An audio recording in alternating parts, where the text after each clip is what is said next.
Moscow, March 5th, 1953, 9:50 in the evening. The most feared man on earth has just stopped breathing.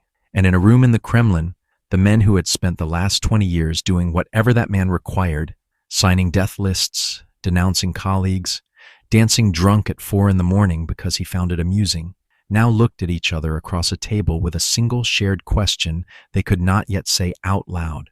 Who is in charge now? The answer would take exactly 72 hours to begin to take shape, and it would come from the least expected man in the room, a stocky, nearly illiterate former mine worker from a village so poor his teacher later said she had never known a more miserable place, a man who had survived 2 decades of the most lethal political environment in the history of the modern world by appearing, above all else, harmless.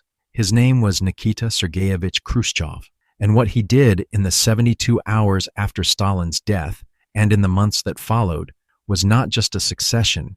It was one of the most precisely executed operations of political predation of the 20th century, carried out by a man who had spent years performing stupidity as a survival strategy. This is the story of how the jester became the ruler, and why the men who underestimated him never recovered from the mistake. Before you can understand what happened in those 72 hours, you need to understand what the years before them had done to every man in that room. Stalin did not simply rule the Soviet Union. He engineered a psychological environment so total that it reshaped the people who lived inside it, and nowhere more completely than in the men closest to him. The dinner parties at the Kuntsevo dacha are where this story actually begins. Not the political decrees, not the purge statistics, the dinner parties. Every few nights, Stalin would telephone one of his inner circle. The call would come at any hour, 2 in the morning, 3. It didn't matter, you came. There was no mechanism for not coming. Stalin slept all day and expected his subordinates to function on what remained of the night after they left his table. Khrushchev recalled that he had been a teetotaler before Stalin summoned him to Moscow. It was Stalin himself who insisted he join the inner circle in drinking. By the time he was a regular at those dinners, he was consuming vodka and cognac on a schedule designed to exhaust and disorient. Stalin found the humiliation of others very amusing. He would push food toward guests he knew were watching their weight. He baited conversations with loaded questions and watched who squirmed. He would ask a man's opinion on a matter, and then, 2 sentences later, ask for the opposite opinion, and watch whether the man reversed himself. He once ordered Khrushchev to dance the gopak at an after-dinner party in front of other party officials. The gopak requires squatting to the heels and kicking each leg out in turn. Khrushchev was overweight, barely coordinated, and in his 50s. He danced. He later described his performance as that of a cow on ice. He also said afterward to another party cadre, "When Stalin says dance, a wise man dances." This is not a story about a man being humiliated. This is a story about a man cataloging information. The man who squats and kicks his legs on command in front of his colleagues is not the same as a man who is broken by it. Khrushchev was cataloging. Who laughed, who looked away, who enjoyed it, who was afraid. He was reading the room while performing for it. Khrushchev had been a teetotaler before he was called to Moscow, and it was Stalin who insisted he join the inner circle in their addiction to vodka and cognac. And yet even in that environment, he was preparing. To prepare for these dinners, Khrushchev made it a point to take a nap during the day. Anyone who grew drowsy at Stalin's table was not likely to remain in the dictator's favor for long. He napped in the afternoon, so he could stay sharper than anyone else at 2 in the morning. The man dancing like a cow on ice was also the man who went home and slept before the party so he could watch everyone else get drunk. This detail matters. It contains the entire story. The 3 men who most visibly occupied the space around Stalin's death were not Khrushchev. They were Georgy Malenkov, Stalin's designated deputy, the man who had occupied Stalin's office within hours of the stroke, the presumed heir; Lavrenty Beria, head of the secret police for 15 years, controller of the archives, the nuclear program, the prison system, and the files that could destroy every living Soviet official; and Vyacheslav Molotov, the veteran, the continuity, the man who had been at Stalin's side since before most of the others were relevant. Against this lineup, Khrushchev occupied a formally secondary position: Secretary of the Central Committee, Party Administration, Personnel Files, Appointments. It did not look like a power base. It was the only power base that mattered, but that realization was still weeks away. First came the 72 hours, and the extraordinary spectacle of the most powerful machine on Earth, discovering it, did not know how to function without its operator. Stalin died on March 5th. The collective leadership was announced within hours. Malenkov as premier, Beria as Minister of the Interior, and de facto head of all security services. Khrushchev managing the party apparatus. It looked on paper like equilibrium. It was not equilibrium.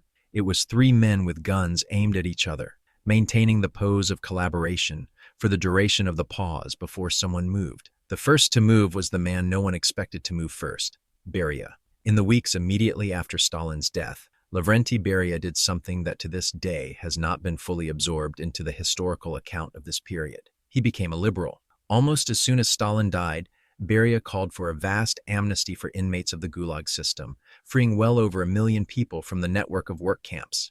In a memo that you'd barely believe could have been written by Beria, he stated that a review of criminal legislation is necessary and that most of the people in the Gulag do not represent a serious danger to society. He released the doctors arrested in Stalin's doctors' plot. He proposed decentralizing power from Moscow to the republics. He proposed allowing East Germany to potentially reunify with the West in exchange for neutrality guarantees, a proposal that, if implemented, would have fundamentally altered the Cold War. His proposals were more detailed, extensive, and far-reaching, even revolutionary. He seemed serious in wanting to end the East-West confrontation. The man who had administered the Gulag, organized the Katyn massacre, and built the apparatus of Soviet terror was now proposing to dismantle it.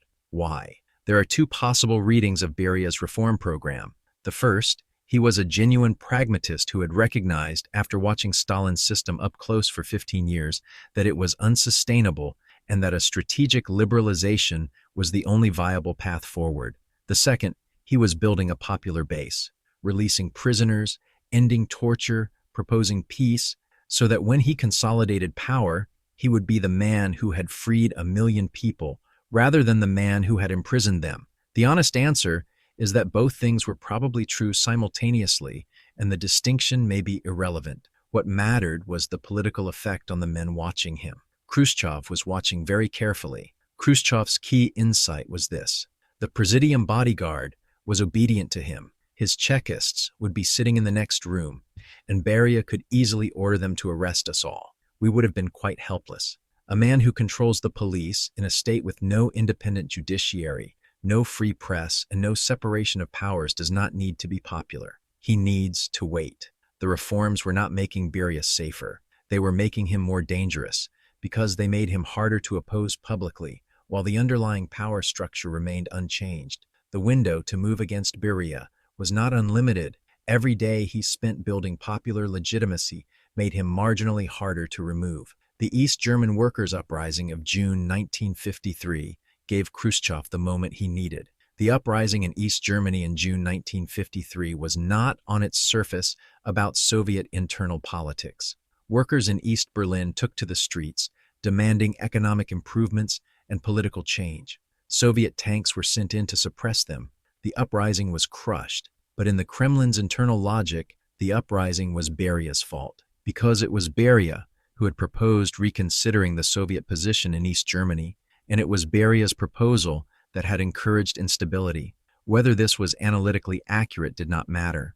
In Soviet political culture, what mattered was who could be assigned the blame. Khrushchev moved. The most sensitive problem was finding a way of holding Beria once he was under arrest. The Presidium bodyguard was obedient to him. His Chekists would be sitting in the next room, and Beria could easily order them to arrest us all. This was not a symbolic problem. Every general or marshal who entered the Kremlin was required to check their weapons. Beria's own security forces controlled the building. To arrest the head of the secret police inside the building, the secret police controlled required a specific solution. Khrushchev enlisted the support of General Moskalenko, the air defense commander. He was soon joined in the plot by 10 other generals and marshals, including Georgy Zhukov. Bulganin was instructed to see that the marshals and generals were allowed to bring their guns with them into the Kremlin. The most decorated military men in Soviet history smuggled weapons into the Kremlin. Moskalenko later said he had personally concealed a submachine gun inside the building. They waited in a room adjacent to the Presidium chamber while the meeting was called. On June 26, 1953, Beria walked into the Presidium meeting of the Council of Ministers. He had no reason to suspect anything. He was the most powerful man in the room. He controlled the security apparatus of the largest country on earth. He had just spent 3 months demonstrating his reformist credentials to the population. Nothing in his model of the political situation suggested danger. Khrushchev stood and delivered a speech denouncing Beria. He called him a careerist, a cynic, a man who had infiltrated the party for self-serving reasons. He accused him of working for British intelligence since 1918. The charge was false, and everyone in the room knew it. Beria was taken completely by surprise. He asked, "What's going on, Nikita Sergeyevich? Why are you picking fleas in my trousers?" This sentence, spoken by the most feared man in the Soviet Union in the last minutes before his arrest, is one of the most revealing lines in the entire history of the Soviet system. Beria did not understand what was happening. The man who had presided over tens of thousands of arrests, who had personally designed the methods used to break men psychologically in interrogation rooms, who knew exactly how a political trap was assembled, could not recognize one when he was sitting in it, because the one variable his model had never properly accounted for was Khrushchev. Khrushchev formally moved that Beria be stripped of his titles. Malenkov was still in a state of panic. As Khrushchev recalls, he didn't even put the motion to a vote. He pressed a secret button which gave the signal to the generals waiting in the next room. Zhukov was the first to appear. Malenkov said in a faint voice, "As chairman of the Council of Ministers, I request that you take Beria into custody." "Hands up!" Zhukov commanded Beria.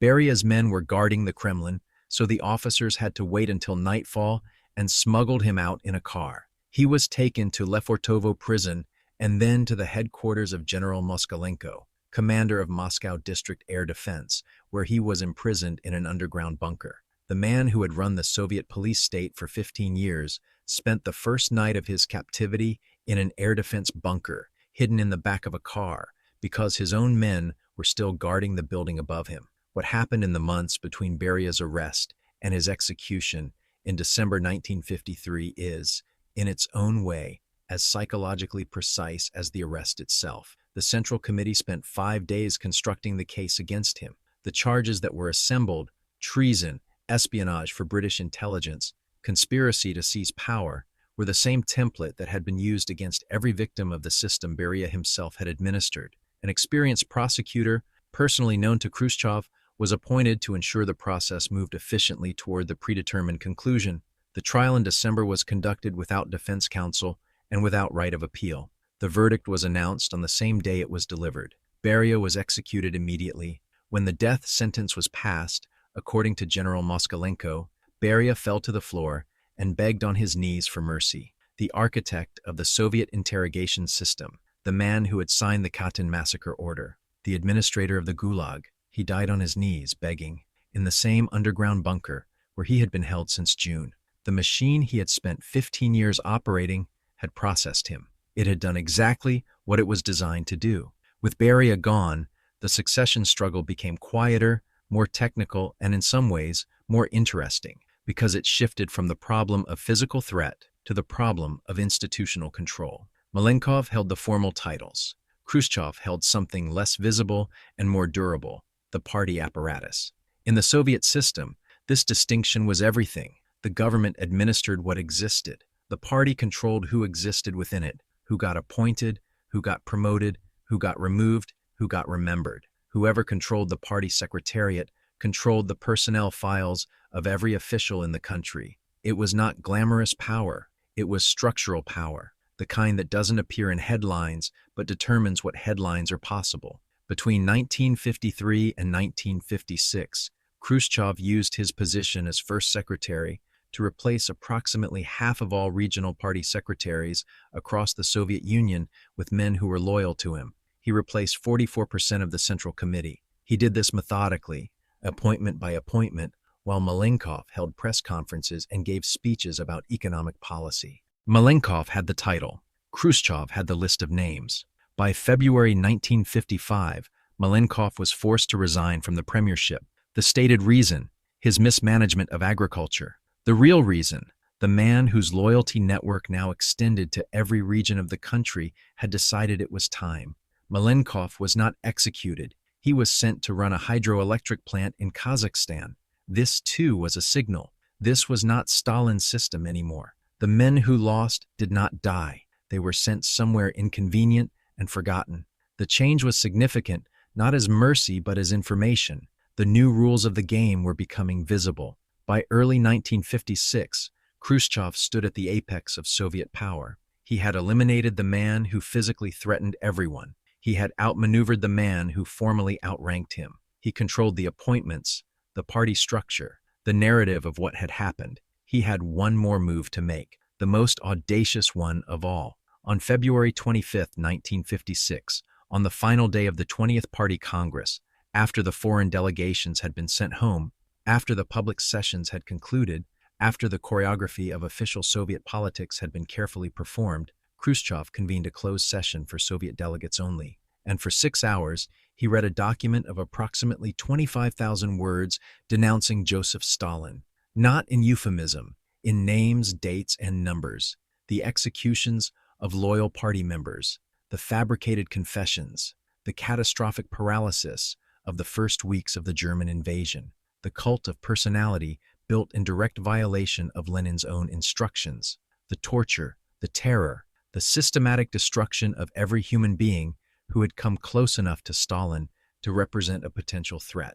As Khrushchev read out the names of executed comrades, men in the hall quietly wept. Others sat motionless, as if stone.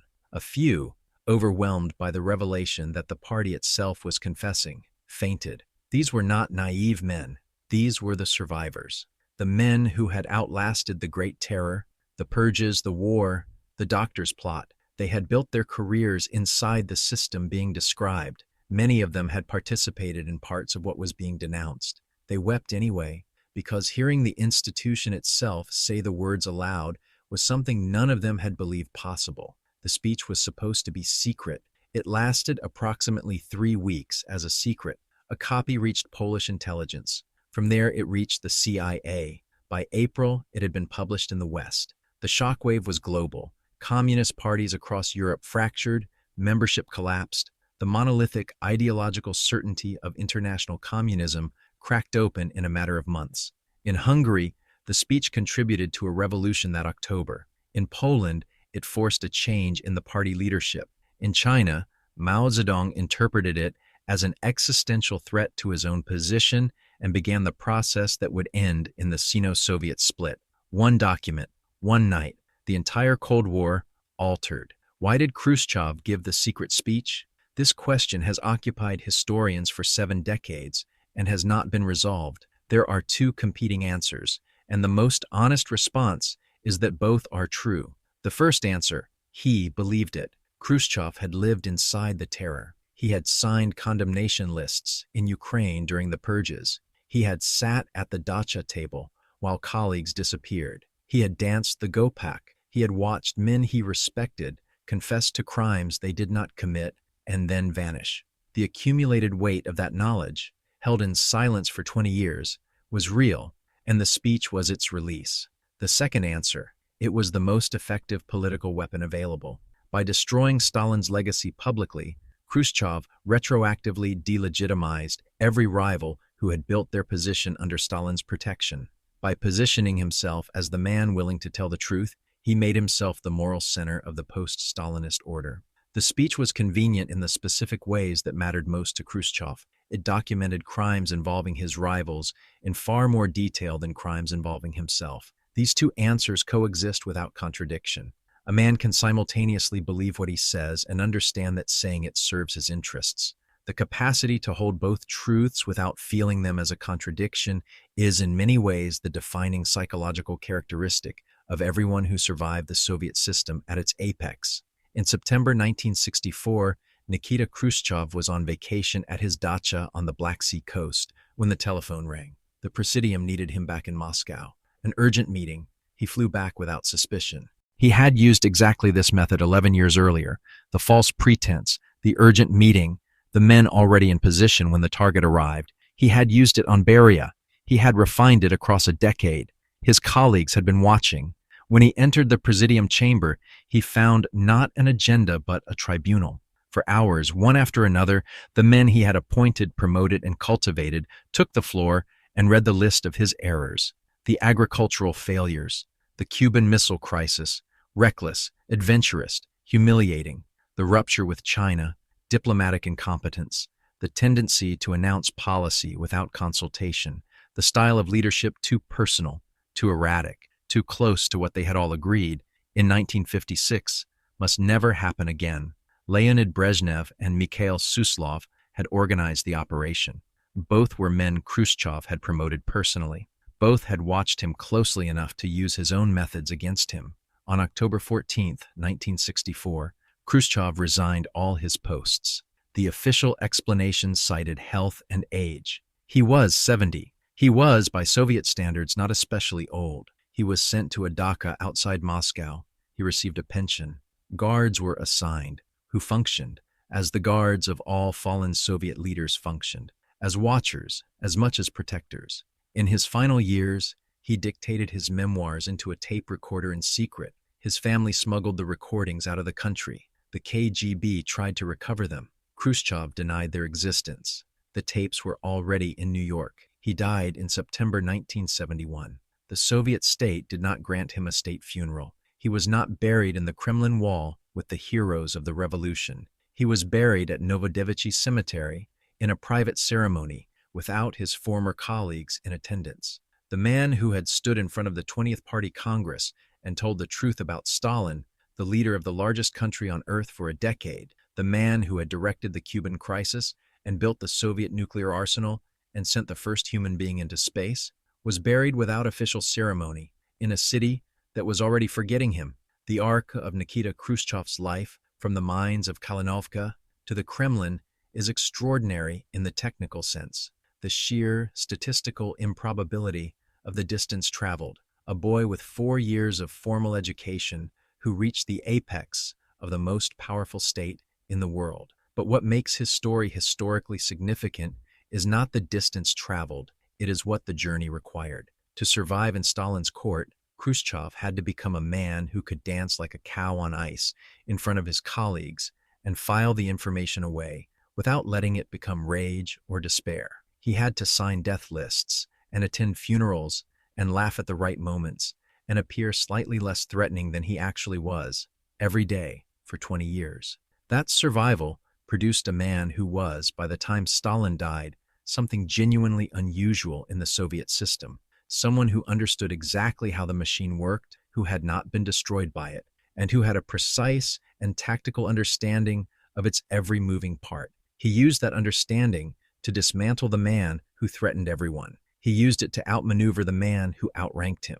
He used it to deliver the speech that no other Soviet leader had dared give, and that no other Soviet leader after him gave either. And then the machine, in its infinite impersonal logic, did to him exactly what it had done to everyone before him. The system designed to ensure that no one could change it does not change from within. It is changed completely, or not at all. Khrushchev attempted the middle path, and the middle path ended where it always ends, in a dacha outside Moscow, taping secrets into a recorder, waiting. 30 years later, another Soviet leader would try to complete what Khrushchev could not. His name was Mikhail Gorbachev, and this time, the system fell entirely. The seed planted in that closed session of February 25, 1956, took 35 years to produce its final consequence, but it produced it. Was Khrushchev a genuine reformer who used the mechanisms of the system to try to change it from within, or simply the most skilled political predator of his generation who used the language of reform as a weapon and called it conscience? Leave your answer in the comments, because the evidence, as always, supports both readings simultaneously, and that ambiguity is exactly what makes him the most fascinating figure the Soviet system ever produced.